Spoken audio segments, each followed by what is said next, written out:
تو اللہ کے دین کو بالفعل قائم کرنے کے لیے، تاکہ نوع انسانی پر ایک ابدی حجت قائم ہو جائے کہ اللہ کا دین قابل عمل ہے، اسے قائم کیا جا سکتا ہے، اور یہ بہترین سماجی نظام ہے، پولیٹیکو سوشو اکنامک سسٹم اس سے بہتر آج تک چشم فلک نے نہیں دیکھا۔ یہ حجت قائم کرنے کے لیے جن حضرات نے اپنی جانوں کا نذرانہ پیش کر دیا، گویا کہ وہ اللہ کے گواہ قرار پائے، ان کے لیے لفظ شہید استعمال کیا گیا۔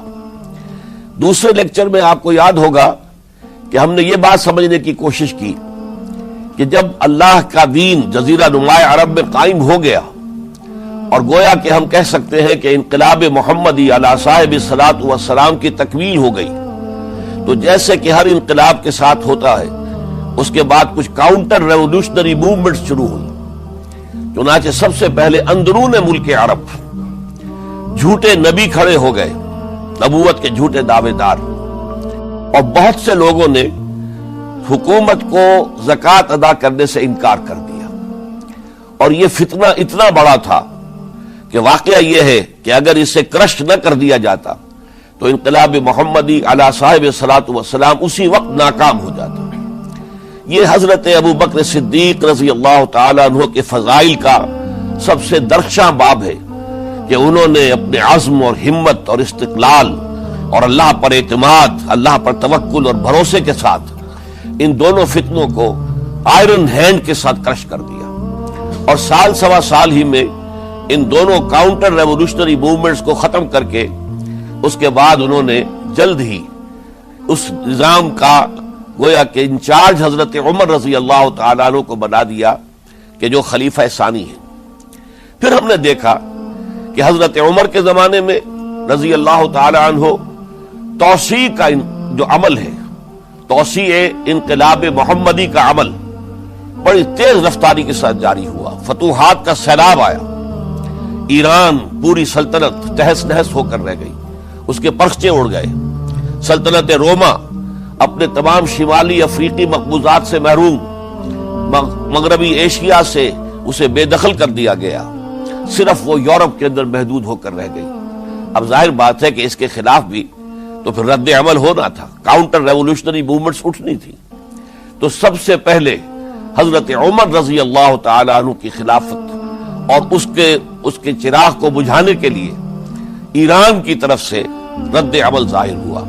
ہرموزان جو ایک بڑا ان کا جرنیل تھا، اس کی سازش اور ابو لولو فیروز کے ذریعے سے حضرت عمر رضی اللہ تعالیٰ عنہ کو شہید کر دیا گیا۔ سمجھا یہ گیا تھا کہ یہ ساری عمارت شاید اسی شخصیت کی بل پر کھڑی ہے، لہذا جب میدان سے حضرت عمر ہٹ جائیں گے تو یہ خلافت کی پوری عمارت جو ہے وہ زمین بوس ہو جائے گی۔ لیکن معلوم ہوا یہ عمارت محمد کی بنائی ہوئی تھی صلی اللہ علیہ وسلم۔ کھنڈر بتا رہے ہیں عمارت عظیم تھی، بڑی عظیم عمارت تھی جو حضور نے تعمیر کی تھی، لہذا حضرت عمر کی شہادت سے کوئی فرق واقع نہیں ہوا۔ حضرت عثمان رضی اللہ تعالیٰ عنہ آ گئے میدان میں، اور میں بتا چکا ہوں آپ کو کہ ان کے میں دور خلافت کے جو 12 سال ہیں، ان میں سے پہلے 10 سال بالکل حضرت عمر فاروق رضی اللہ تعالیٰ عنہ کی خلافت کے دور کی مثال ہے۔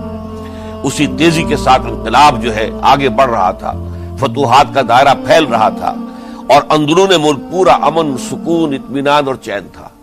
لیکن ان کی دور خلافت کے آخری دنوں میں اب یہودیوں کی طرف سے رد عمل اور ایک کاؤنٹر ریولوشنری موومنٹ عبداللہ ابن سبا کے ذریعے سے، کہ جس نے اسلام کا لبادہ اوڑھا اور منافقت کے پردے کے ساتھ وہ عالم اسلام میں داخل ہوا، اور اس نے چونکہ دیکھ لیا کہ پرانی چپقلش ہے، پرانی چشمک ہے جو قریش کے 2 بڑے قبیلوں کے مابین یا 2 بڑے گھرانوں کے مابین چلی آ رہی تھی، بنو ہاشم، بنو امیہ۔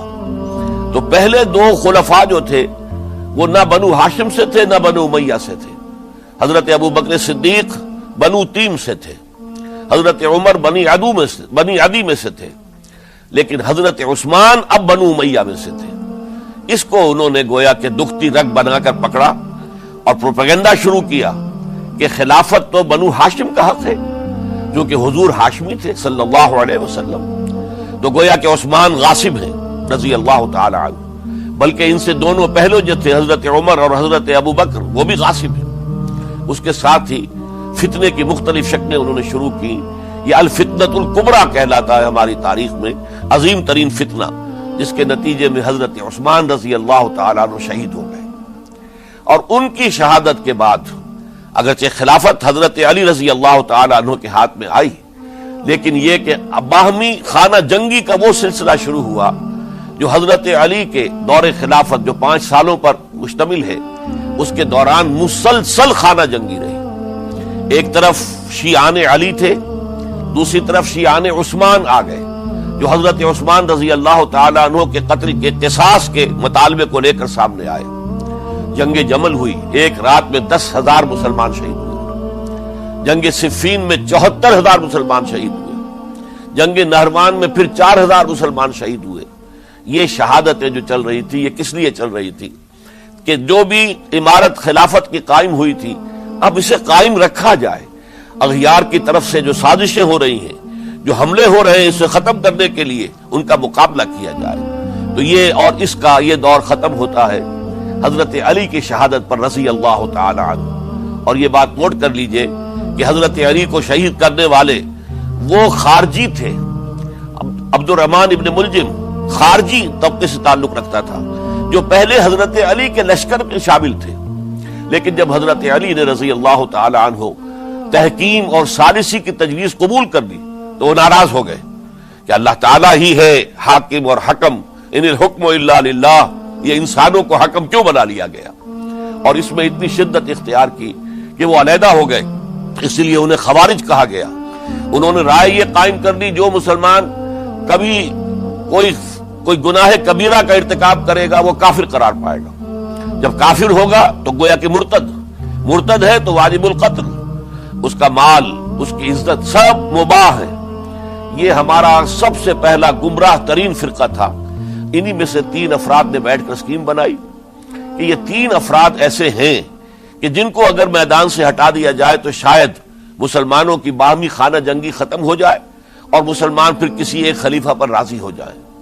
اور یہ تینوں کافر ہیں، معاذ اللہ ثم معاذ اللہ. حضرت علی کافر ہیں، ان کو قتل کرنے کی ذمہ داری عبد الرحمن ابن ملجم نے لی.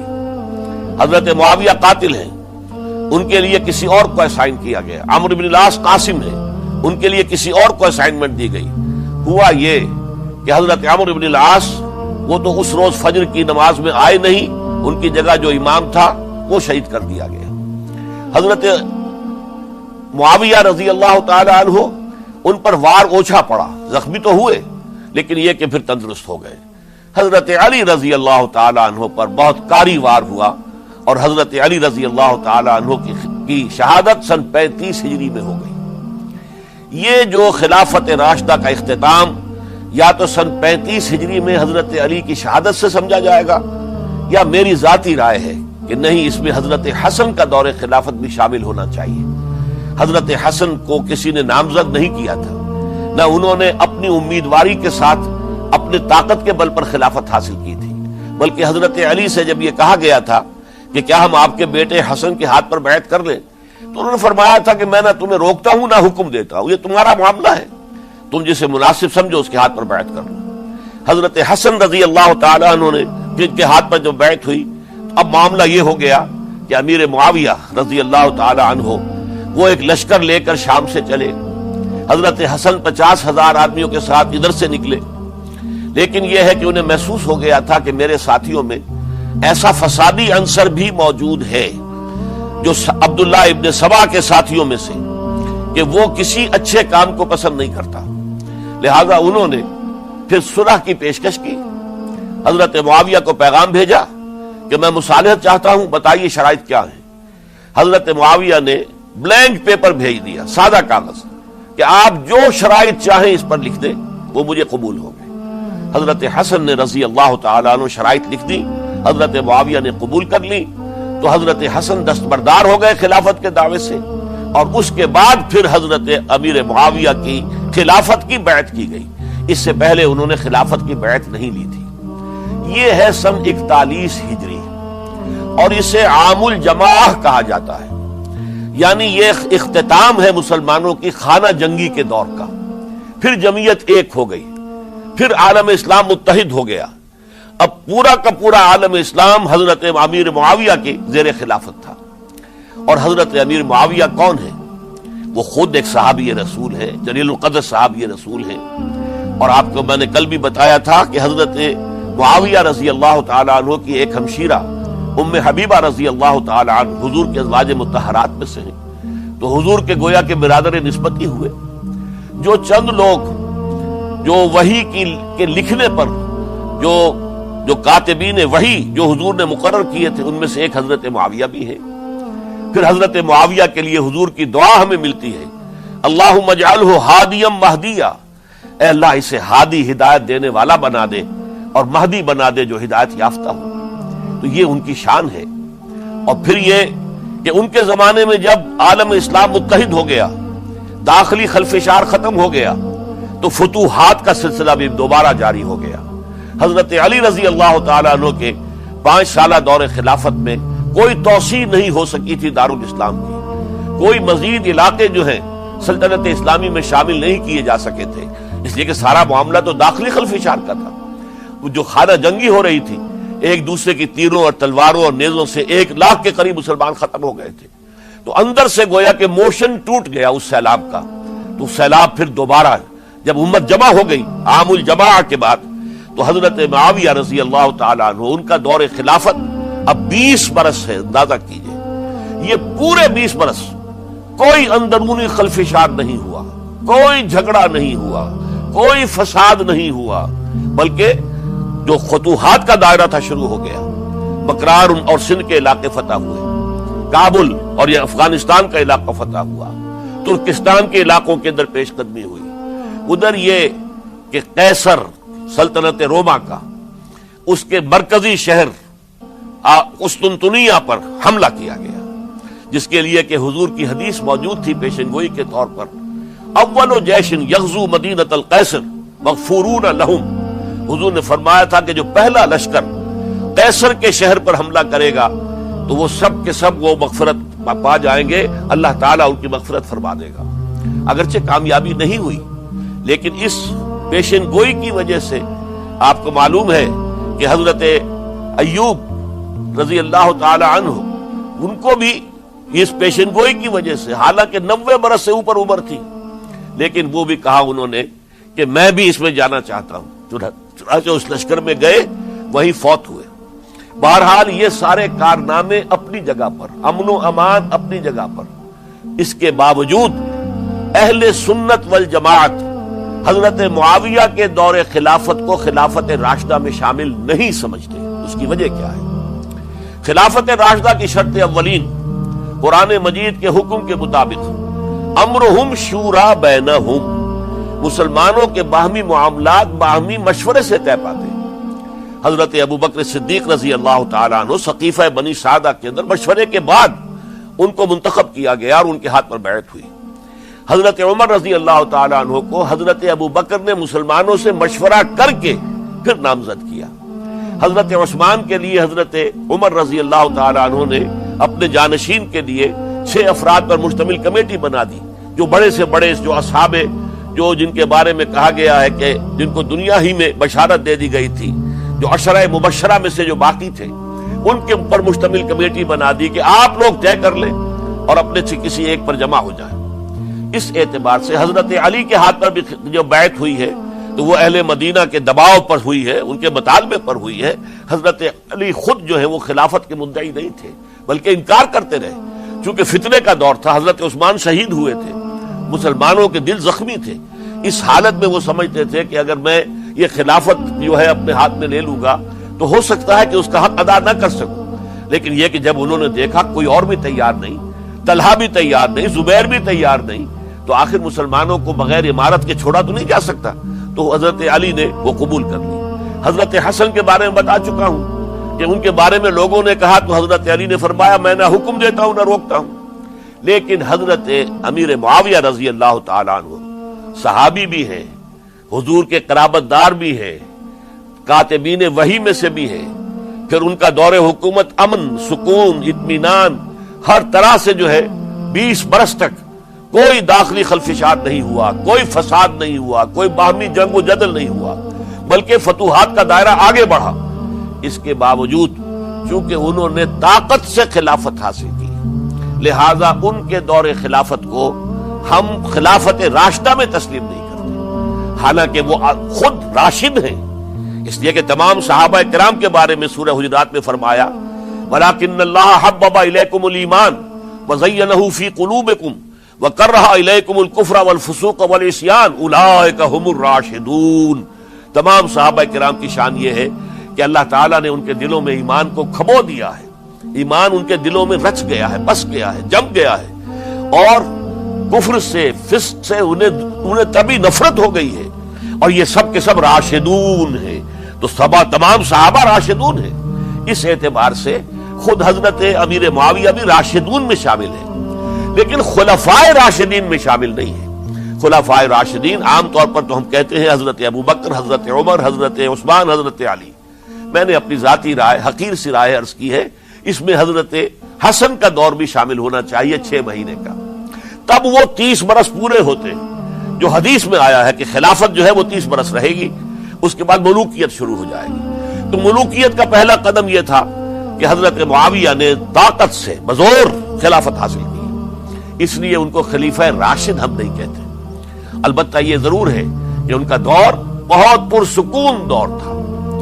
البتہ جب 10 برس گزر گئے حضرت معاویہ کے دور حکومت کو، اب میں یہاں لفظ خلافت کی بجائے دور حکومت استعمال کر رہا ہوں، جو کہ خلافت راشدہ سے ذرا اس کا فرق واضح ہو جائے، تو اس وقت ایک اور صحابی، جلیل القدر صحابی مغیرہ ابن شعبہ رضی اللہ تعالی عنہ، وہ حضرت معاویہ کے پاس آئے اور انہوں نے یہ کہا کہ دیکھیے، اگر آپ نے اپنے بعد اپنا جانشین نامزد نہ کیا تو ہو سکتا ہے پھر فسادات پیدا ہو جائے، پھر مختلف لوگ خلافت کا دعویٰ لے کر کھڑے ہو جائیں، پھر خانہ جنگی ہو جائے۔ 5 برس کی خانہ جنگی میں 1 لاکھ سے زیادہ مسلمان شہید ہو چکے ہیں، قتل ہو چکے ہیں، ہلاک ہو چکے ہیں، اب دوبارہ وہی دور نہ آ جائے، لہذا آپ اپنا جانشین نامزد کر دیجئے۔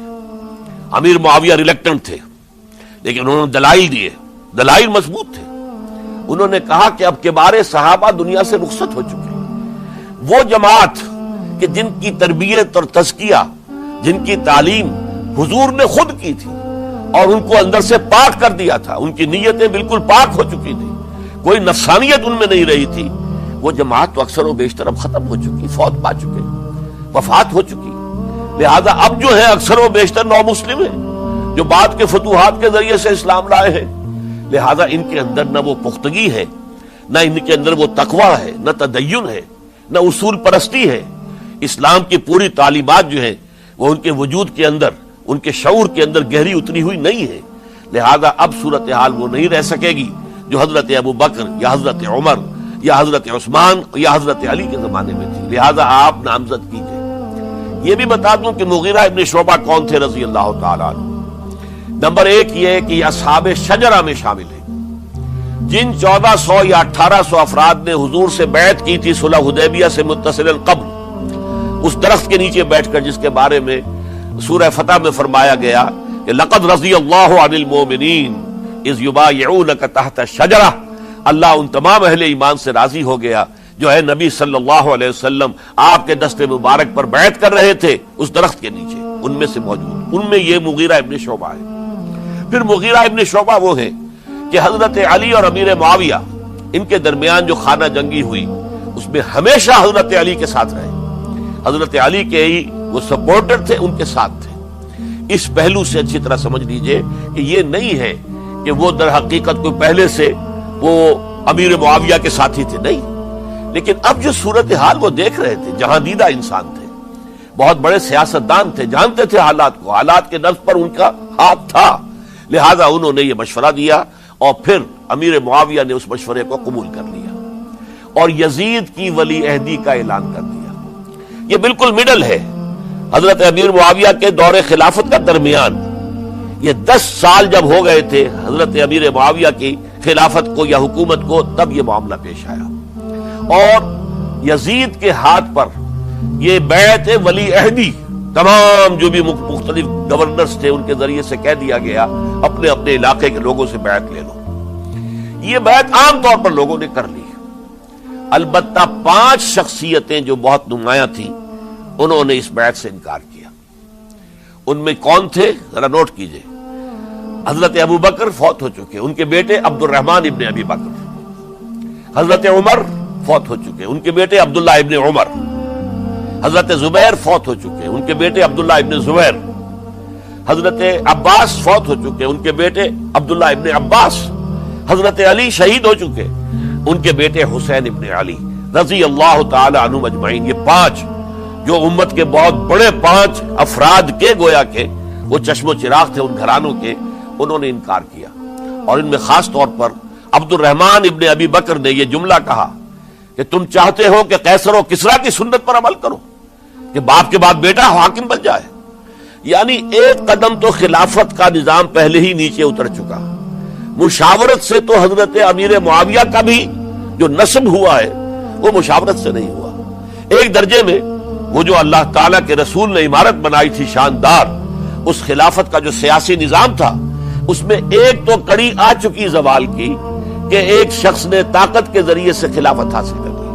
اب اس کی اگلی کڑی لانا چاہتے ہو کہ قیصر و کسریٰ کے طریقے سے خاندان کے اندر, ایک قبیلے کے اندر یہ خلافت جو ہے یا حکومت جو ہے نسل بعد نسل, باپ کے بعد بیٹا اور بیٹے کے بعد پوتا, اس کو ہم کبھی گوارا نہیں کریں گے. حضرت امیر معاویہ بہت دانشمند انسان تھے. انہوں نے ان 5 حضرات پر کوئی تشدد نہیں کیا, کوئی جبر نہیں کیا, بلکہ رہنے دیا. ٹھیک ہے یہ بیعت نہیں کر رہے, ابھی تو بیعت ولی عہدی ہے, کوئی حرج نہیں. لہذا کوئی جھگڑا, کوئی اس وجہ سے کوئی فساد, اس بنا پر کوئی جنگ نہیں ہوئی. 10 سال گزر گئے, یعنی 10 سال تک یزید ولی عہد رہا ہے, 10 سال تک. اور اس سوائے ان 5 بڑی شخصیتوں کے جو پوری امت تھی, عوام الناس تھے, ان سب نے اسے قبول کیا. یہ صورتحال اب جب پیدا ہوئی جب حضرت امیر معاویہ کا انتقال ہو گیا, یہ سن 60 ہجری ہے. اب سوال پیدا ہوا کہ وہ ولی عہدی کی بیعت اب بیعت خلافت میں منتقل ہو جائے گی. لہذا پھر یہ ہوا کہ سب لوگوں سے, سب گورنروں کو لکھ دیا گیا تمام صوبوں کے اندر کہ اپنے اپنے لوگوں سے بیعت لے لو.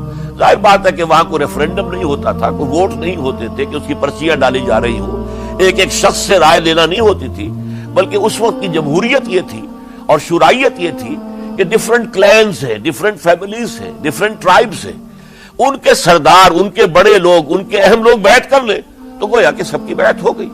وہ ایک قبائلی نظام تھا اور اس میں یہ نہیں تھا نظام کے ووٹ بنے ہوئے ہوں اور اس کی پرچیاں ڈالی جا رہی ہوں. تو تمام عالم اسلام نے گویا کہ بیعت قبول کر لی اب یزید کی بحیثیت خلیفہ. اب وہ جو 5 آدمی تھے ان میں سے ایک فوت ہو چکے تھے, حضرت عبد الرحمن ابن ابی بکر رضی اللہ تعالی عنہما, دونوں فوت ہو گئے, لیکن باقی 4 رہ گئے. ان 4 کو نوٹ کیجئے, اور یہ بڑا سینسٹیو ایشو ہے جس پر میں اب گفتگو کر رہا ہوں. ان 4 میں کون ہیں؟ عبداللہ ابن عباس, عمر میں سب سے بڑے وہ ہیں, اور ان کی شان یہ ہے کہ انہیں حبر الامہ کہا گیا ہے, امت کے سب سے بڑے عالم, اور قرآن مجید کے وہ سب سے پہلے مفسر ہیں. اصل جو جتنی بھی تفسیری روایات ہمیں ملتی ہیں حضرت عبداللہ ابن عباس کے شاگردوں سے, تابعین سے, لہذا ان کا بہت اونچا مقام ہے. حضرت عبداللہ ابن عمر, ان کا مقام بھی آپ کو معلوم ہے, حدیثوں کی کتنی بڑی تعداد ہے جو عبداللہ ابن عمر سے مروی ہے, اور اس کو سلسلۃ الذہب کی پہلی کڑی کہا جاتا ہے. روایت حدیث میں جو سنہری زنجیر ہے اس کا آغاز حضرت عبداللہ ابن عمر ہے. ایک طرف یہ دونوں ہو گئے, ان دونوں کی رائے کیا ہوئی؟ اگرچہ کام غلط ہوا ہے, یہ اس طریقے سے قیصر و کسریٰ کی روایت پر عمل کرنا غلط ہے, لیکن یہ اتنی بڑی غلطی نہیں ہے کہ اس کی وجہ سے باہمی جنگ و جدال ہو, خوریزی ہو, ایک دوسرے کی گردنیں کاٹی جائیں اور فتنہ اور فساد پیدا کر دیا جائے. لہذا انہوں نے یزید کی بیعت کر لی. 2 حضرات رہ گئے, یہ نسبتاً نوجوان ہیں, ان دونوں کی پیدائش ہجرت کے بعد ہوئی ہے. ہجرت کے بعد پہلا بچہ جو مہاجرین میں پیدا ہوا ہے وہ عبداللہ ابن زبیر ہے، بلکہ کچھ عرصے تک مہاجرین میں جب کوئی پیدائش نہیں ہوئی تو وہ مکے مدینے کے منافقین نے کہنا شروع کر دیا تھا کہ یہ یہاں کے کمزور ہو گئے، نامرد ہو گئے، ان کی اولاد اب چلے گی نہیں۔ تو عبداللہ ابن زبیر جب پیدا ہوئے، اور آپ کو معلوم ہونا چاہیے وہ حضرت ابوبکر صدیق کے نواسے ہیں، حضرت عائشہ صدیقہ کی ہمشیرہ حضرت اسما کے بیٹے ہیں عبداللہ ابن زبیر، اور زبیر بہت شجاع، بہت ہی بہادر انسان تھے۔ تو عبداللہ ابن زبیر کے اندر بھی وہی کیفیات تھی۔ انہوں نے کہا نہیں، اس غلطی کو ہم برداشت نہیں کریں گے، خون ریزی ہوتی ہے تو ہو، لیکن ہم اسلامی نظام کو نیچے اترتا ہوا نہیں دیکھ سکتے۔ جیسے کبھی حضرت ابوبکر نے فرمایا تھا ایبدل الدین وانا حی، کیا دین میں ترمیم اور تنسیخ کر دی جائے گی، دین کو بدل دیا جائے گا، دین میں تحریف کر دی جائے گی جبکہ میں ابھی زندہ ہوں، میں جیتے جی یہ نہیں ہونے دوں گا۔ حضرت عبداللہ ابن زبیر کی یہ رائے ہوئی وی ہیو ٹو چیلنج، ہم مقابلہ کریں گے، ہم اسے پیسیولی قبول نہیں کریں گے۔ انہوں نے بیعت سے انکار کیا اور مدینہ چھوڑ کر مکے جا کر حرم کے اندر پناہ گزین ہو گئے۔ یہی معاملہ حضرت حسین ابن علی رضی اللہ تعالی عنہما کا تھا، وہ بھی نہایت شجاع، نہایت جری، نہایت بہادر۔ انہوں نے بھی کہا کہ یہ غلط قیصر و کسریٰ کی روایت جو شروع ہو رہی ہے اسے ہم نے ریزسٹ کرنا ہے اور اسے ہم آگے نہیں چلنے دیں گے۔ ان پر بھی جب دباؤ ڈالا گیا کہ بیعت کرو تو وہ کچھ وقت مانگ کر کہ دیکھیے میں ایسا شخص نہیں ہوں کہ تنہائی میں علیحدہ کمرے میں بیٹھ کر بیعت کروں، جب عمومی بیعت لوگے تم سب سے تو میں بھی آ جاؤں گا، اس وقت لوگ فیصلہ کریں گے۔ تو بس اس وجہ سے پھر وہ گورنر جو تھا اس وقت مدینے کا، اس سے اجازت لے کر آ گئے اور راتوں رات وہاں سے نکل کر وہ بھی مکے پہنچ گئے۔ تو اب یہ چار جو ہیں دو گروہوں میں تقسیم ہو گئے، 2+2۔ دو کی رائے یہ ہوئی کہ بات غلط ہے لیکن اس کی بنا پر خون ریزی، جنگ و جدال، جنگ آپس میں خون ریزی کرنا یہ صحیح نہیں ہے، بلکہ مصلحت اس میں ہے کہ اس کو قبول کر لیا جائے۔ پھر اللہ تعالیٰ کو بہتر حالات پیدا کرے گا اس کے ذریعے سے، تعلیم کے ذریعے، تلقین کے ذریعے سے، جیسے نبی اکرم صلی اللہ علیہ وسلم نے اتنا عظیم انقلاب برپا کیا تھا۔ ہم کوشش کریں گے کہ نظام حکومت کی اصلاح ہو جائے، لیکن اس وقت اگر ہم اڑ گئے تو پھر گویا کہ خون ریزی اور فساد اور باہمی جو جنگ ہے وہ شروع ہو جائے گی۔ اور دو حضرات کی رائے ہوئی کہ نہیں، ہمیں ہر صورت میں رجسٹ کرنا ہے، خون ریزی ہوتی ہے تو ہو، ہمیں جانیں دینی پڑتی ہے تو دیں گے، ہم شہادت قبول کریں گے لیکن اس غلطی کو قبول نہیں کر سکتے۔ تو میں اس کے لیے عرض کر رہا ہوں، یہ تیسری شہادتوں کا جو دور شروع ہوا ہے، پہلا شہادتوں کا دور حضور کا دور، دین کو قائم کرنے کی جد و جہد میں جنہوں نے جانے دی ہیں۔ دوسرا دور اس دین کے خلاف جو کاؤنٹر ریولوشنری موومنٹس آئی ہیں ان کو رفع کرنے کے لیے جانے دینا، ہزاروں صحابہ کی جانیں اس میں بھی گئی ہیں، مسیلمہ ابن کذاب ہو یا مانعین زکوٰۃ ہو، ان کے خلاف جو جہاد ہوا۔ پھر ظاہر بات ہے کہ حضرت عثمان رضی اللہ تعالیٰ عنہ کے بعد جو فساد ہوا وہ شہادتیں کیا تھی؟ اس دین کے نظام کو قائم رکھنے کے لیے، انٹیکٹ رہے، دشمن اس کے اندر رکھنے ڈالنے میں کامیاب نہ ہو جائے۔ اب تیسرا دور وہ آ رہا ہے کہ جبکہ داخلی طور پر اس نظام خلافت کے اندر زوال شروع ہو رہا ہے، اس زوال کو روکنے کے لیے کہ وہ اپنی اصل جو خلافت کا نظام اللہ نے اور اس کے رسول نے دیا ہے اس کی بنیاد پر قائم رہے، لہذا ہم ریزسٹ کریں گے اس تبدیلی کو اور میدان میں آ کر مقابلہ کریں گے۔ یہ حضرت عبداللہ ابن زبیر رضی اللہ تعالی عنہما اور حسین ابن علی رضی اللہ تعالی عنہما، اب ان دونوں میں ایک اختلاف ہوا۔ حضرت عبداللہ ابن زبیر کی رائے یہ تھی کہ یہ مکہ ہے، یہ اللہ کا گھر ہے، یہ حرم ہے اور یہاں کے لوگ بہت سے برے اثرات سے ابھی تک بچے ہوئے ہیں، پاک ہیں، لہذا ہمیں یہاں رہنا چاہیے۔ اس کو مرکز بنا کر ظاہر بات ہے اسی مکے سے محمد الرسول اللہ صلی اللہ علیہ وسلم نے دعوت شروع کی تھی، وہیں سے وہ پھیل کر جو ہے ایک عظیم انقلاب کی شکل اس نے اختیار کی تھی، ایک عظیم مملکت جو ہے حضور چھوڑ کر گئے تھے۔ تو ہمیں مکے میں رہ کر ہی اپنی تحریک شروع کرنی چاہیے، لیکن ادھر حضرت علی کے پاس پیغام آ رہے تھے کوفے سے۔ کوفہ چونکہ حضرت حسین کے پاس پیغام آ رہے تھے کوفے سے، چونکہ کوفے کو حضرت علی نے دار الخلافہ بنا لیا تھا اور وہاں سمجھا جاتا تھا کہ حضرت علی کے ہمدرد اور حضرت شیعان علی جنہیں ہم کہیں ان کے ساتھی ہم خیال یہ لوگ ہیں کثرت کے ساتھ، اور وہاں سے اب خطوط کا تانتا شروع ہو گیا، آپ یہاں آئیے، ہم بےتاب ہیں، آپ کا استقبال کریں گے، آپ کے ہاتھ پر بیعت کریں گے، تاکہ یہ جو قیصر و کسریٰ کی سنت شروع ہو رہی ہے اس کو روکا جا سکے۔ وہ تانتا بندھا ہوا ہے خطوط کا۔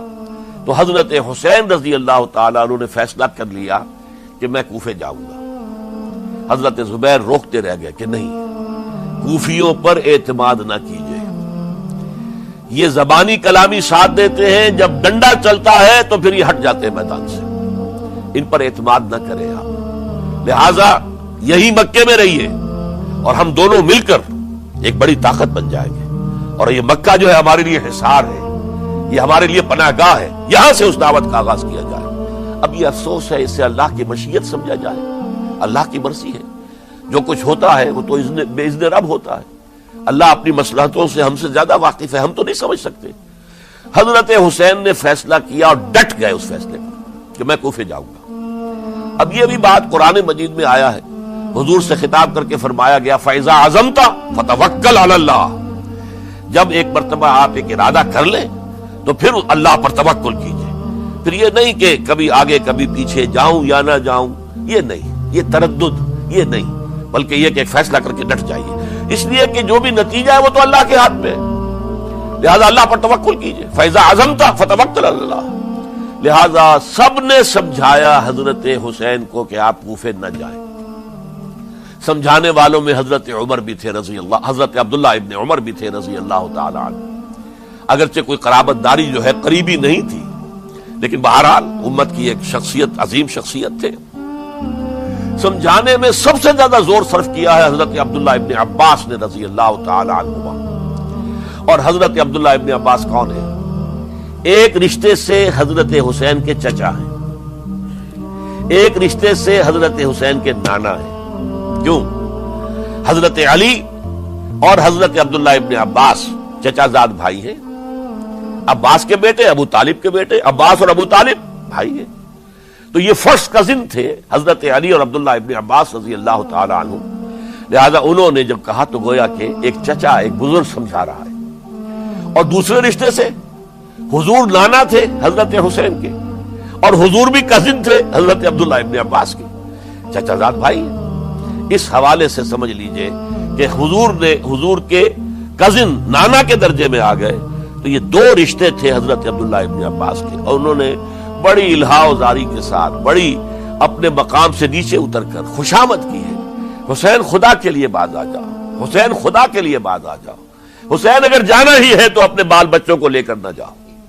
جس طریقے سے تمہارے باپ حضرت علی رضی اللہ تعالیٰ عنہ کو کوفہ کے اندر ذبح کر دیا گیا، کہیں ایسا نہ ہو کہ تمہیں بھی تمہارے بال بچوں کے سامنے ذبح کر دیا جائے، باز آ جاؤ۔ لیکن حضرت حسین اب اللہ کی طرف سے ان کے دل میں ایک ارادہ پختہ ہو چکا تھا، اور انہوں نے حضرت مسلم بن عقیل کو بھیجا تھا کہ جاؤ میری طرف سے کوفے والوں سے بیعت لے اور پھر مجھے اطلاع دو۔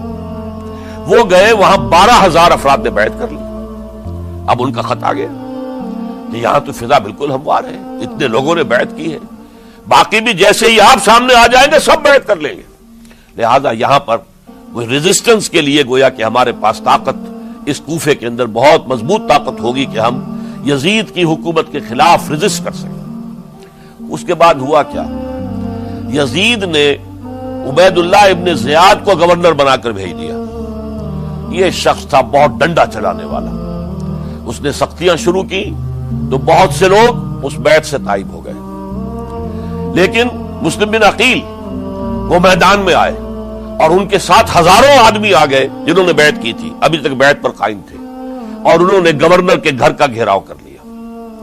گورنر کے ساتھ 30-40 آدمی تھے کل، وہ چھتوں پر چڑھ گئے، وہاں سے پتھراؤ کیا، اور وہاں سے جو 30-40 آدمی کوفے کے تھے ان سے کہا تم اپنے اپنے لوگوں کو کہو کہ چلے جائیں واپس یہاں سے۔ انہوں نے اوپر سے کہنا شروع کیا، ڈرایا، بہت خوفناک نتیجہ نکلے گا، اب عبید اللہ ابن زیاد تم سب کو ہلاک کر دے گا۔ ایک ایک کر کے بھیڑ چھٹتی چلی گئی اور صرف چند افراد رہ گئے، اور اس کے نتیجے میں حضرت مسلم بن عقیل شہید کر دیے گئے، بلکہ ایک شخص خانی نے انہیں پناہ دی تھی کوفے میں، ان کو بھی قتل کر دیا گیا، شہید کر دیا گیا۔ اس پر یہ ہے کہ انہوں نے ایک شخص کے ذریعے سے پیغام دیا قتل کیے جانے سے پہلے کہ دیکھو میرا تو وقت آ گیا ہے، میں تو اب قتل ہو جاؤں گا، شہید کر دیا جاؤں گا، تو میرا پیغام حسین تک پہنچا دو رضی اللہ تعالی عنہ کہ یہاں یہ بغاوت ہو گئی۔ لوگوں نے، کوفیوں نے، الکوفی لا یوفی، کوفی جو ہے وہ پورا نہیں کرتا اپنے عہد کو اور وفا کو، اس کا ایک ثبوت ہمیں مل گیا ہے کہ سب کے سب منحرف ہو گئے بیعت سے، آپ جہاں تک آ گئے وہاں سے واپس چلے جائیے۔ جب حضرت حسین کے پاس یہ پیغام پہنچا اور انہوں نے ارادہ کیا کہ ٹھیک ہے یہ تو حالات بدل گئے، لہذا واپس چلنا چاہیے، شاید عبداللہ ابن زبیر کی رائے ہی صحیح ہے، ہمیں مکے ہی میں بیٹھ کر کام کرنا چاہیے، لیکن اب جو ہے عرب کا ایک خاص مزاج ہے۔ حضرت مسلم بن عقیل کے بیٹے آڑے آ گئے، اب ہم اپنے باپ کے خون کا قصاص لیے بغیر نہیں جائیں گے، اور حضرت حسین رضی اللہ تعالیٰ عنہ بامروت انسان، شریف النفس انسان، کیسے ممکن تھا غیرت مند غیور انسان وہ کیسے ان کی بات کو رد کر دیتا؟ لہذا اچھا چلو چلتے ہیں کوفے کی طرف۔ آگے بڑھتے چلے گئے، کربلا میں پہنچ گئے، جو کچھ وہاں ہوا ہے پھر آپ کو معلوم ہے۔ اس میں یہ بات ہے پہلے 1000 کا لشکر بھیجا تھا عبید اللہ ابن زیاد نے، اس پر حضرت حسین رضی اللہ تعالیٰ عنہ نے جو باتیں کہیں وہ کچھ اثر انداز ہو گئی۔ ان کا افسر جو تھا حر بن یزید تمیمی، وہ بعد میں حضرت حسین کا حامی ہو گیا اور حضرت حسین کے ساتھ ہی اس کو بھی شہادت نصیب ہوئی۔ پھر دوسرے کو بھیجا عمرو بن سعد۔ عمرو بن سعد بھی ایک بڑی عظیم شخصیت کا بیٹا تھا، حضرت سعد ابن ابی وقاص جو فاتح ایران تھے اور جن کو غزوہ احد کے موقع پر حضور نے فرمایا تھا کہ اے سعد تیر چلاؤ، میرے ماں باپ تم پر قربان ہوں، جبکہ احد میں گھیراؤ کر لیا تھا حضور کا اور کفار قتل کرنے کے لیے ہجوم کر رہے تھے، اور کچھ حضرات تیر چلا چلا کے انہیں پھینک رہے تھے، دور جو ہے ہٹا رہے تھے، ان میں سے حضرت سعد ابن ابی وقاص بھی تھے۔ پھر وہ فاتح ایران تھے، اسی لیے گورنر بن گئے تھے ایران کے۔ سعد جو ہے ان کا بیٹے، یہ عمرو جو ہے یہ اب ایک بڑے صوبے کا گورنر بھی تھا، اس وقت 4000 آدمی دے کر بھیجا، وہ بھی نرمی کرتا رہا، اس نے کوئی تشدد نہیں کیا، اس کے اندر بہرحال اپنے عظیم باپ کے خون کا کچھ اثر تھا۔ لیکن یہ کہ پھر ابن زیاد کو اطلاع مل گئی کہ عمرو ابن سعد جو ہے وہ تو لے تو لال کر رہا ہے، حملہ نہیں کر رہا، قتل نہیں کر رہا، بلکہ یہ کہ وہ تو اس راستہ بھی دینے کے لیے تیار ہے کہ نہ مدینے کی طرف جائیے اور نہ آپ مکے کی طرف جائیے، نہ کوفے کی طرف جائیے، بلکہ آپ چاہے تو دمشق چلے جائیں، یزید سے اپنا معاملہ کر لیں۔ اس پر ابن زیاد نے پھر وہاں سے خط لکھا ہے، میں نے تمہیں اس کام کے لیے بھیجا تھا، میں نے تمہیں حکم دیا تھا حسین سے میری بیعت لو، یعنی میری بیعت کے ذریعے یزید کی بیعت لو اور اسے پکڑ کر لا کر میرے سامنے پیش کرو۔ لہذا پھر اس نے ایک بہت خونخوار شخص کو زیادہ فوج دے کر بھیجا ہے، اور وہ جو ہے اس نے آ کر جو ہے شمر نے پھر اس نے فیصلہ کن معاملہ کیا۔ حضرت حسین رضی اللہ تعالیٰ عنہ نے ان دنوں میں جو وہاں گزرے، جتنے بھی کوفی آئے ہوئے تھے نا، اکثر و بیشتر تو کوفے کے لوگ تھے، ان سے کہا کہ میں خود نہیں آیا، تم نے مجھے بلایا تھا، اے فلاں ابن فلاں کیا تم نے مجھے خط نہیں لکھا تھا کہ آؤ؟ اے فلاں ابن فلاں کیا تم نے مجھے پیغام نہیں بھیجا تھا کہ یہاں تشریف لائیے؟ اور دیکھو میرے پاس تمہارے خطوط موجود ہیں۔ وہ ایک تھیلا جس میں کہ خطوط ہے وہ بھی لا کے میدان میں رکھ دیا۔ یہ حضرت حسین رضی اللہ تعالیٰ عنہ کی شرافت اور اپنی صاف دلی، کوئی اس کے اندر عیاری نہیں تھی ان کے اندر، معاذ اللہ ثم معاذ اللہ، لیکن یہ کہ اس کا نتیجہ اچھا نہیں نکلا۔ نتیجہ کیا نکلا؟ اب انہیں پتا چل گیا کوفیوں کو، اگر اب حسین زندہ دمشق پہنچ گئے یزید کے پاس تو یہ ہم سب کا بھاڑا پھوڑ دیں گے، ہماری شامت آ جائے گی، لہذا اب تو کسی صورت انہیں زندہ نہیں رہنے دینا۔ یہ ایک بڑا اہم واقعہ، نوٹ کر لیجیے اس کو، اس لیے کہ حضرت حسین نے ایک ایک کا نام لے کر اے فلاں ابن فلاں، اے فلاں ابن فلاں، اے فلاں ابن فلاں، کیا تم نے خط نہیں لکھا تھا؟ کیا تمہارا پیغام نہیں تھا؟ اب انہوں نے دیکھا کہ یہ بھانڈا اگر یزید کے ہاں جا کر پھوڑ دیا گیا تو پھر ہماری خیر نہیں ہوگی۔ یہی وجہ ہے حضرت حسین کو شہید کرنے کے بعد، یہ نوٹ کر لیجئے، 72 آدمی تھے کل، جس کو کہلے لشکر حضرت حسین کا رضی اللہ تعالیٰ عنہ، ان میں سے 20 خاندان بنی ہاشم کے چشم و چراغ تھے۔ وہ بڑی بہادری سے لڑے، بڑی بہادری سے لڑے، ایک ایک نے لڑ کر جان دی ہے، بہت سو کو مارا ہے۔ یقاتلون فی سبیل اللہ فیقتلون ویقتلون، قتل کر بھی رہے تھے، قتل ہو بھی رہے تھے، ایک ایک کر کے قتل ہو رہے تھے، شہید ہو رہے تھے۔ 20 جو ہے خاندان بنی ہاشم میں سے شہید ہوئے ہیں۔ حضرت حسین رضی اللہ تعالیٰ عنہ کا ایک بہت ہی انفنٹ چھوٹا بچہ وہ بھی شہید ہوا ہے۔ باقی سب مرد، تمام مرد، سوائے ایک حضرت حسین کے بیٹے حضرت علی بن حسین زین العابدین کہلائے بعد میں، وہ بیمار تھے، وہ جنگ میں حصہ نہیں لے سکتے تھے، وہ بچ گئے صرف۔ اچھا، حضرت حسین شہید ہو گئے، یہ ہے 10 محرم الحرام سن 61 ہجری۔ کیا مطلب ہے؟ حضور کے انتقال کے ٹھیک 50 برس بعد، سن 11 ہجری میں حضور کا انتقال، اور سن 61 ہجری میں حضور کے نواسے، اور جن کے بارے میں حضور نے فرمایا سیدہ شباب اہل الجنہ، حضرت حسین شہید کر دیے گئے۔ اور اس کے بعد اس لشکر نے خیموں کو آگ لگا دی۔ یہاں نکتہ سمجھ لیجئے، آگ کیوں لگائی؟ انہیں معلوم تھا ہمارے خلاف ڈاکومنٹری پروف موجود ہے وہاں پر، وہ ہمارے خطوط کے تھیلے وہاں موجود ہیں، اگر وہ باقی رہ گئے تو ہماری شامت آ جائے گی، ہمیں کون بچائے گا؟ ورنہ ظاہر بات ہے کہ اگر تو وہ دشمنی کے انداز میں بات ہوتی تو خواتین کی بھی بے حرمتی کی گئی ہوتی، لیکن نہیں، کسی نے، ظاہر بات ہے کہ خانوادہ نبوت کی کسی خاتون کی بے حرمتی نہیں کی، قطعاً نہیں کی، قطعاً نہیں کی، قطعاً نہیں کی، لیکن خیمے جلانا ان کی ضرورت تھی تاکہ وہ ریکارڈ جو ہے ان کا وہ تلف ہو جائے، سارے خطوط جو ہیں وہ جل جائیں تاکہ ان کے خلاف ثبوت باقی نہ رہے۔ یہ عظیم سانحہ کربلا ہے۔ اب چونکہ یہ ہماری تاریخ کے ان واقعات میں سے ہے جس پر بہت کچھ اختلافات ہیں، مختلف گروہوں کی تعبیرات بہت مختلف ہیں۔ ایک طرف اہل تشیع کا اپنا بیان ہے، دوسری طرف اہل سنت کا ایک اجماعی بیان ہے، تیسری طرف کچھ ایسے لوگ پیدا ہو گئے ہیں جو حضرت حسین رضی اللہ تعالیٰ عنہ پر الزام لگا رہے ہیں اہل سنت میں سے کہ وہ تو حکومت کے طالب تھے، اقتدار کے خواہش مند تھے، واجب القتل تھے۔ معاذ اللہ ثم معاذ اللہ ثم معاذ اللہ۔ حضرت حسین اگرچہ صغار صحابہ میں سے تھے، یعنی حضور کی حیات طیبہ میں ابھی چھوٹے بچے تھے، لیکن ان کا شمار صحابہ میں ہے۔ اور پھر یہ وہ شخص ہے جو حضور کی گود میں کھیلا ہے، یہ وہ ہے جو حضور کے شانوں کے اوپر جس نے سواری کی ہے۔ علامہ اقبال نے جیسے حضرت اسماعیل کے لیے کہا ہے کہ وہ فیضان نظر تھا یا کہ مکتب کی کرامت تھی، سکھائے کس نے اسماعیل کو آداب فرزندی۔ ظاہر بات ہے حضرت اسماعیل کسی اسکول اور مدرسے دارالعلوم میں پڑھے نہیں تھے کہ وہاں پتہ چلتا کہ والد کا حق کیا ہے۔ یہ فیضان نصر تھا، ابراہیم کی نگاہ کا یہ فیضان تھا کہ بیٹے کے اندر وہ جذبہ پیدا ہوا کہ یا ابت افعل ما تؤمر، ابا جان جو خواب آپ دیکھ رہے ہیں اور جو حکم آپ کو اس خواب کے ذریعے مل رہا آپ کر گزریے، ستجدنی انشاءاللہ من الصابرین۔ تو اسماعیل کا معاملہ اگر یہ تھا فیضان نظر سے، تو حضرت اسماعیل تو حضرت ابراہیم کے پاس زیادہ رہے بھی نہیں، وہ تو مکے میں رہے۔ حضرت عثمان جو حضرت ابراہیم تو شام میں رہتے تھے، کبھی کبھی آ جاتے تھے، بس اس سے زیادہ معاملہ نہیں تھا۔ وہ فیضان نظر حضرت اسماعیل کو تھا، تو حضور صلی اللہ علیہ وسلم کا فیضان نظر کتنا ہوگا اس کا آپ اندازہ کیجئے۔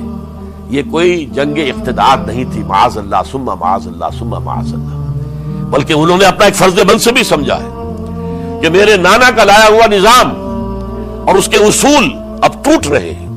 جیسے حضرت ابوبکر کا قول میں نے آج بھی آپ کو سنایا، ایبدل الدین وانا حی، کیا دین میں ترمیم اور تنسیخ کی جائے گی، دین کی باتوں کو بدل دیا جائے گا جبکہ میں ابھی زندہ ہوں؟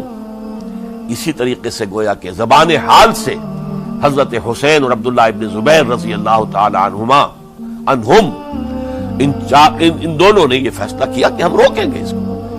آپ اختلاف کر سکتے ہیں کہ حضرت حسین کی رائے صحیح تھی یا حضرت عبداللہ ابن عباس کی رائے صحیح تھی، یہ کہہ سکتے ہیں آپ، لیکن کسی کی نیت پر حملہ نہیں کر سکتے۔ اسی طریقے سے بعض لوگ جو ہے حضرت عبداللہ ابن عباس، عبداللہ ابن عمر، ان کی نیتوں پر حملہ کرتے۔ ان کو تو یزید نے دولت سے خرید لیا تھا، معاذ اللہ ثم معاذ اللہ ثم معاذ اللہ۔ یہ دونوں جلیل القدر صحابہ ہیں، یہ تو صغار صحابہ میں سے نہیں ہے، یہ جوان تھے پورے حضور کے زمانے میں، جنگوں میں حصہ لیا ہے۔ حضرت عبداللہ ابن عمر نے، عبداللہ ابن عباس نے رضی اللہ تعالیٰ عنہ، انہیں کوئی رقم نہیں خرید سکتی تھی، کوئی دولت نہیں خرید سکتی تھی۔ جو رائے انہوں نے قائم کی دیانتاً قائم کی۔ اور ہمارے ہاں اصول یہ ہے کہ جب کوئی نئی صورتحال پیدا ہو جائے اور اجتہاد کی ضرورت پیش آ جائے اور پوری کوشش کر کے مجتہد اجتہاد کر رہا ہے، تو اگر اسے غلطی بھی ہو جائے، مجتہد مخطی خطا کار، اس کو بھی اکیرا ثواب ملتا ہے، اور مجتہد مصیب وہ مجتہد کے جس کی رائے صحیح، جس کا فیصلہ صحیح، اسے دوہرا ثواب ملتا ہے۔ تو ان کے مابین ایک اختلاف رائے کا ہوا، اجتہاد کا ہوا۔ آیا یہ غلطی اتنی بڑی ہے کہ امت میں تفرقہ پیدا کیا جائے، امن و امان کو برباد کیا جائے، خوریزی کا بازار گرم کیا جائے، یا نہیں؟ دو کی رائے یہ ہوئی، ان کی مخلصانہ رائے تھی، ان کی دیانت دارانہ رائے تھی، ہم ان کی نیت پر حملہ نہیں کر سکتے، آپ اختلاف کرنا چاہیں تو کیجئے۔ اسی طرح حضرت عبداللہ ابن زبیر اور حضرت حسین ابن علی رضی اللہ تعالی عنہ، ظاہر بات ہے کہ ان کا بھی ایک اجتہادی رائے تھی کہ نہیں، یہ دین کے نظام کے اندر بہت بڑا رکھنا پڑ رہا ہے، یہ تو اب قیصر و کسریٰ کی سنت شروع ہو رہی ہے، یہ اسلام کے دین کے اوپر طریقہ نہیں، عمل نہیں ہو رہا ہے، تو ہم اسے اپنی جانوں کا نذرانہ دے کر بھی اسے روکیں گے، روکنے کی کوشش کریں گے، رکے نہ رکے ہم اپنی جانیں دے دیں گے۔ یہ بھی دیانت دارانہ رائے تھی، مخلصانہ رائے تھی، ان کی نیت پر کوئی حملہ کم سے کم اہل سنت والجماعت میں سے کسی شخص کو حق نہیں ہے۔ اس لیے کہ اہل سنت والجماعت کا کہنا یہ ہے، الصحابۃ کلہم عدول، صحابہ جتنے بھی ہیں وہ سب کے سب عدول ہیں، ان میں بدنیتی نہیں آ سکتی، خطا ہو سکتی ہے۔ اہل سنت کے نزدیک معصومیت خاصہ نبوت ہے، نبوت ختم ہو گئی محمد الرسول اللہ صلی اللہ علیہ وسلم پر، آپ کے بعد معصوم کوئی نہیں، ابو بکر بھی معصوم نہیں، عمر بھی معصوم نہیں، عثمان بھی معصوم نہیں، علی بھی معصوم نہیں رضی اللہ تعالیٰ عنہ اجمعین۔ تو معصوم کون ہوگا؟ عبداللہ ابن عباس بھی معصوم نہیں، عبداللہ ابن زبیر بھی جو ہے معصوم نہیں، حسین ابن علی بھی معصوم نہیں، اسی طریقے سے عبداللہ ابن عمر، عبداللہ ابن زبیر، کوئی معصوم نہیں۔ انہوں نے اپنی رائے قائم کی ہے، اس پر عمل کیا ہے دیانت دارانہ سنسیریٹی کے ساتھ، اور ان کے لیے اللہ تعالیٰ کے ہاں ہر طرح کا اجر و ثواب ہے، سب کے لیے۔ حضرت عبداللہ ابن زبیر کی رائے اس اعتبار سے بہتر ثابت ہوئی، انہوں نے مکے میں پھر حکومت قائم کی، 9 برس تک ان کی حکومت قائم رہی، بنو امیہ ختم نہیں کر سکے اسے، سن 73 میں جا کر ان کی شہادت ہوئی ہے۔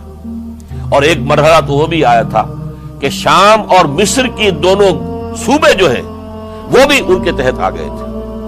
تو واقعہ یہ ہے کہ اگرچہ حضور نے ہمیں منع کیا ہے کہ کبھی یہ نہ کہا کرو کہ ایسا ہوتا تو ایسا ہو جاتا، نہیں، جو ہوا اللہ کی مرضی سے ہوا، اللہ کے اذن سے ہوا۔ حدیث کے الفاظ ہیں، ان کلمۃ اللہ تفتح عمل الشیطان، یہ جو لو کاش یہ ہو جاتا، کاش یوں ہو جاتا تو بڑے اچھے نتیجے نکلتے، یہاں سے شیطان کا عمل شروع ہو جاتا ہے۔ ورنہ واقعہ یہ ہے کہ دل سے یہ بات نکلتی ہے، اگر حضرت حسین اور عبداللہ ابن زبیر یکجا ہو جاتے اور مکے کو اپنا مرکز بنا کر جو عظیم مقصد انہوں نے اپنے سامنے رکھا تھا کہ یہ جو روایت غلط آ رہی ہے اسلام کے دینی سیاسی نظام کے اندر، اس کو ہم روکیں گے، تو اللہ تعالیٰ انہیں کامیابی عطا فرما دیتا۔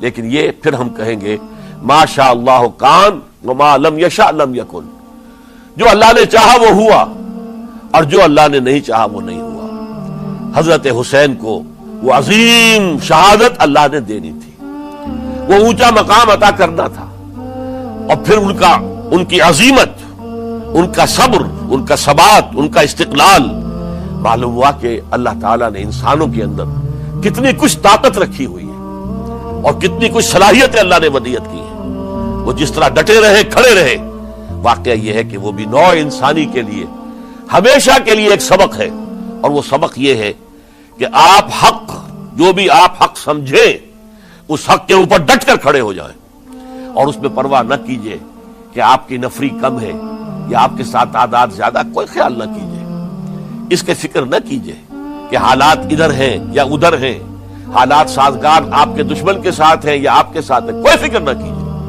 حق حق ہے، اس کا ساتھ دینا لازم ہے، اس کے لیے جان دے دینا یہ سب سے بڑی کامیابی ہے۔ وَلَا تَقُولُوا لِمَن يُقْتَلُ فِي سَبِيلِ اللَّهِ أَمْوَاتٌ، ہرگز نہ کہنا ان کو جو اللہ کی راہ میں قتل ہو جائیں کہ وہ مردہ ہیں، بل احیاء، وہ تو زندہ ہے، ولیکن لا تشعرون، کہ تمہیں شعور نہیں ہے۔ وَلَنَبْلُوَنَّكُمْ، اب یہ تمام مسلمانوں سے خطاب ہو رہا ہے، ہم تمہیں لازماً آزمائیں گے، بِشَيْءٍ مِّنَ الْخَوْفِ، خوف سے، وَالْجُوعِ، اور بھوک اور فقر و فاقے سے۔ حضرت حسین اور ان کے ساتھیوں کو پیاس کے ذریعے سے آزمایا گیا، حالانکہ دریا دور نہیں ہے لیکن پانی بند کر دیا گیا، کیسی کیسی شدت اور کیسے کیسے سخت حالات کا سامنا کیا، لیکن جھکے نہیں، گردن نہیں جھکی، ڈٹے رہے اپنے موقف کے اوپر۔ وَلَنَبْلُوَنَّكُمْ بِشَيْءٍ مِّنَ الْخَوْفِ وَالْجُوعِ وَنَقْصٍ مِّنَ الْأَمْوَالِ وَالْأَنفُسِ وَالثَّمَرَاتِ، اور ہم تمہیں جانی اور مالی نقصانات کے ذریعے سے آزمائیں گے۔ وَبَشِّرِ الصَّابِرِينَ، اور اے نبی بشارت دے دیجئے صبر کرنے والوں، الَّذِينَ إِذَا أَصَابَتْهُمْ مُصِيبَةٌ، وہ کہ جن کو اگر کوئی مصیبت آئے، ان پر نازل ہو جائے، قالوا، تو وہ کہیں گے اِنَّا لِلَّهِ وَإِنَّا إِلَيْهِ راجعون، ہم اللہ ہی کے ہیں، اللہ ہی کی طرف ہمیں لوٹ جانا ہے۔ أُولَئِكَ عَلَيْهِمْ صَلَوَاتٌ مِّن رَّبِّهِمْ وَرَحْمَةٌ، یہ ہیں وہ جن پر ان کے رب کی طرف سے صلوات ہے، درود ہے اور رحمت ہے۔ وَأُولَئِكَ هُمُ الْمُهْتَدُونَ، اور یہی ہدایت یافتہ ہے۔ اللہم ربنا اجعلنا منہم، اللہم ربنا اجعلنا منہم، میرے اور آپ کے لیے سبق یہ ہے، صرف حضرت حسین کا کوئی دن منا لینا یہ نہیں، ٹھیک ہے یاد تازہ کیجئے، بہت اچھی بات ہے، لیکن اس کا نتیجہ یہ نکلنا چاہیے کہ اگر حضرت حسین نے اپنی ہی نہیں، اپنے خاندان کی، اپنے اعزاء و اقربا کی، اپنے ساتھیوں کی جانوں کی قربانی پیش کر دی حق کے لیے، تو ہمیں بھی فیصلہ اور سبق یہ لینا چاہیے کہ ہمیں حق کا ساتھ دینا ہے، ہر شے بعد چاہے اس کے نتائج کچھ بھی نکلے۔ اقول قولی ھذا واستغفر اللہ لی ولکم ولسائر المسلمین والمسلمات۔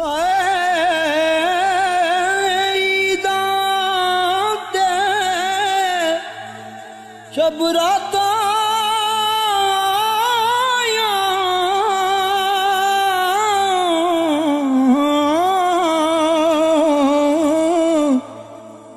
سب لوگ گران آئے،